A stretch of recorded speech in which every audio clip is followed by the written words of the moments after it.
والسلام على أشرف الأنبياء والمرسلين أما بعد فأعوذ بالله من الشيطان الرجيم بسم الله الرحمن الرحيم اللهم صل على سيدنا ومولانا محمد النبي الأمي وعلى آله وصحبه وبارك وسلم۔ اللہ رب العالمین سورہ بنی اسرائیل آیت نمبر 85 کے اندر ارشاد فرما رہا ہے وَيَسْأَلُونَكَ عَنِ الرُّوحِ قُلِ الرُّوحُ مِنْ أَمْرِ رَبِّي وَمَا أُوتِيتُم مِّنَ الْعِلْمِ إِلَّا قَلِيلًا۔ اور تم سے روح کے متعلق پوچھتے ہیں، تم فرماؤ روح میرے رب کے حکم سے ایک چیز ہے، اور اے لوگو تمہیں بہت تھوڑا علم دیا گیا۔ وَيَسْأَلُونَكَ اور تم سے پوچھتے ہیں۔ اس آیت کے شان نزول کے متعلق دو حدیث مبارکہ ہیں۔ حضرت عبداللہ بن مسعود رضی اللہ تعالیٰ عنہ فرماتے ہیں کہ مدینہ منورہ کے غیر آباد حصے میں نبی مکرم صلی اللہ علیہ وسلم کے ساتھ چل رہا تھا، اور آپ چلتے ہوئے ایک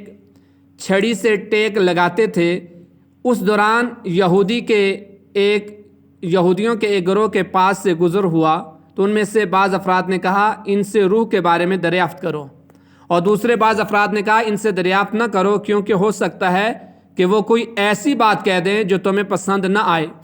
بعض افراد نے کہا ہم ضرور پوچھیں گے۔ تو ایک شخص نے کھڑے ہو کر کہا اے ابو القاسم، روح کیا ہے؟ حضرت عبداللہ بن مسعود رضی اللہ تعالی عنہ فرماتے ہیں کہ اللہ کے نبی علیہ الصلوۃ والسلام خاموش ہو گئے، تو میں نے کہا آپ کی طرف وحی کی جا رہی ہے۔ میں کھڑا رہا، اور جب وہ کیفیت ختم ہوئی تو آپ صلی اللہ علیہ وسلم نے فرمایا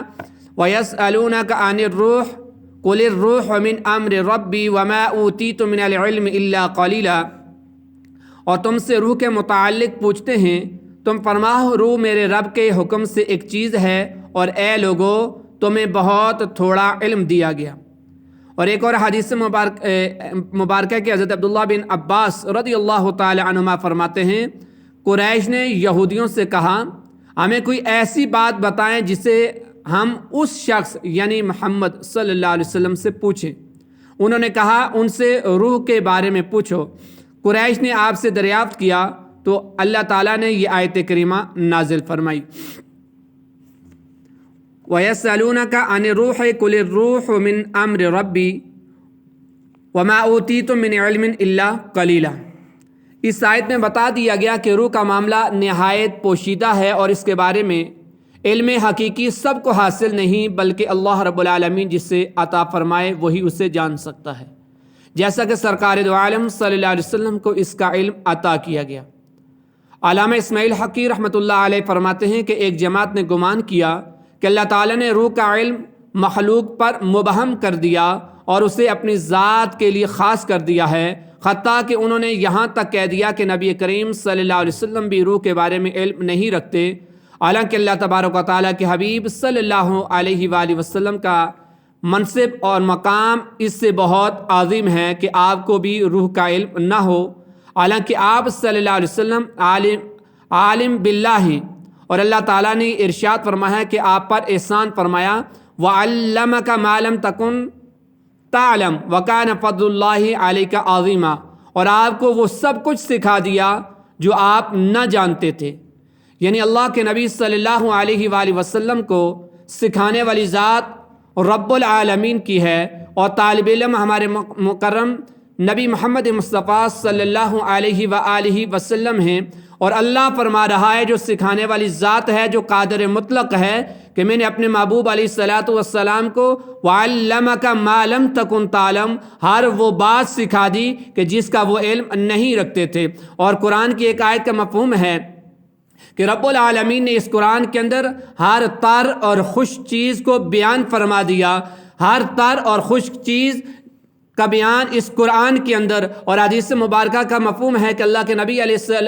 کے نبی کے صحابہ فرماتے ہیں کہ ہمارا اگر جوتے کا تسمہ بھی گم ہو جاتا ہے تو وہ بھی ہم قرآن سے ڈھونڈ لیتے ہیں۔ یعنی اس قرآن کے اندر ہر چیز کا علم اللہ رب العالمین نے بیان فرما دیا۔ وَكَانَ فَضْلُ اللَّهِ عَلَيْكَ عَظِيمًا، اور آپ پر اللہ کا بڑا فضل ہے، یعنی اللہ کے نبی پر اللہ کا بڑا فضل ہے کہ اللہ کے نبی کو اپنے رب نے ہر علم ہر تعلیم عطا فرما دی۔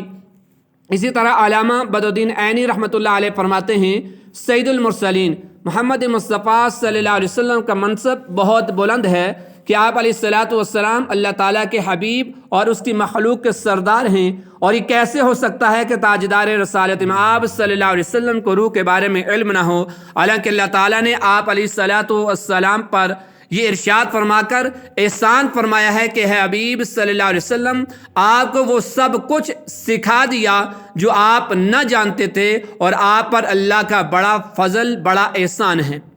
وما اوتیتم من العلم الا قلیلا، اور اے لوگو تمہیں بہت تھوڑا علم دیا گیا۔ علامہ اسماعیل حقی رحمۃ اللہ تعالی علیہ فرماتے ہیں کہ علم حادث علم قدیم کے مقابلے میں تھوڑا ہے، کیونکہ بندوں کا علم متناہی یعنی اس کی ایک انتہا ہے، اور اللہ تبارک و تعالیٰ کے علم کی کوئی انتہا نہیں، اور وہ متناہی علم غیر متناہی کے مقابلے میں ایسا ہے جیسے اس عظیم سمندر کے مقابلے میں ایک قطرہ ہو جس کی کوئی انتہا نہیں۔ مطلب کیا ہے کہ جو اللہ رب العالمین کا علم ہے ان کو انہوں نے تشبیہ دی کہ اللہ کا علم تو سمندر جتنا ہے، سمندروں سے بھی بڑا علم اللہ کا ہے، اور اس کے مقابلے میں تمام مخلوق کا علم اس کے مقابلے میں ایک قطرے جتنا ہے۔ مطلب کہ ایک سمندر جا رہا ہو اور اس سے کوئی ایک قطرہ نکال لے تو پوری مخلوق کا جو علم ہے وہ اس قطرے کی مانند ہے۔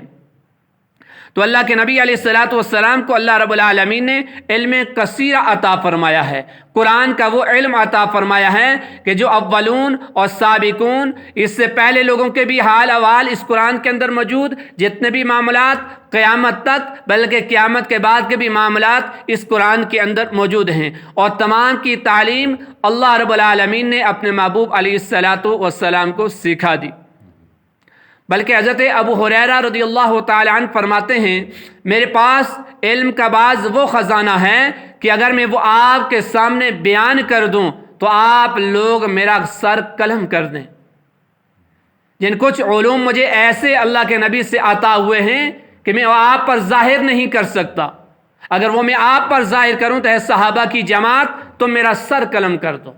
یہ تو ایک صحابی کے علم کا مقام اور مرتبہ ہے، اور حضرت علی المرتضیٰ کرم اللہ تعالی وجہ الکریم فرماتے ہیں کہ اگر میں صرف ایک سورہ فاتحہ کی تفسیر لکھ دوں تو میں اس سے 70 اونٹ بھر سکتا ہوں۔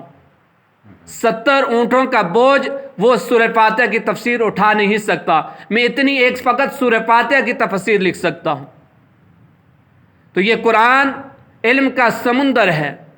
اور یہ اللہ رب العالمین نے اس کا کامل اور اکمل علم اپنے نبی مکرم محمد مصطفیٰ صلی اللہ علیہ وآلہ وسلم کو عطا فرمایا۔ اللہ ہمیں اس قرآن کو سمجھنے کی اور اس کے تقاضوں کو پورا کرنے کی توفیق عطا فرمائے۔